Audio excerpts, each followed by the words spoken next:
বন্ধুরা আসসালামু আলাইকুম। অ্যাঞ্জেল কোরিয়া ও নিকো পাসের জাদুকরি গোলে আর্জেন্টিনা ছোট দলকে হারিয়েছে আর্জেন্টিনা বড় দল। বিস্তারিত জানুন পুরো ভিডিওতে।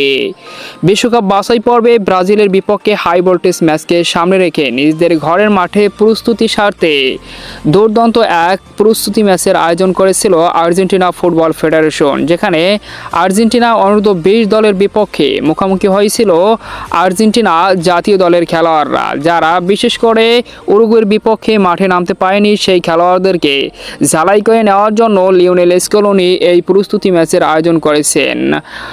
আর্জেন্টিনার হাজার হাজার সমর্থকের উপস্থিতিতে অনুষ্ঠিত হয়েছিল এই দুর্দান্ত ম্যাচটি, যে ম্যাচে ডিপলের অ্যাসিস্টে অসাধারণ গোল করে আর্জেন্টিনাকে লিড এনে দেয় অ্যাঞ্জেল কোরিয়া।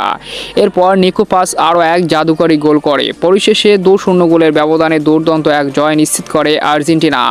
ব্রাজিলের বিপক্ষে ম্যাচের আগে আর্জেন্টিনার সাবস্টিটিউট খেলোয়াড়দেরকেও ভালোভাবে যাচাই করে নিয়েছে Argentine master mind Lionel Scaloni. এতেই বোঝা যায় ব্রাজিলের বিপক্ষে আর্জেন্টিনা জয়ের জন্য মুখিয়ে রয়েছে। তো দেখা যাক শেষ পর্যন্ত ব্রাজিলের বিপক্ষে কেমন করে আর্জেন্টিনা।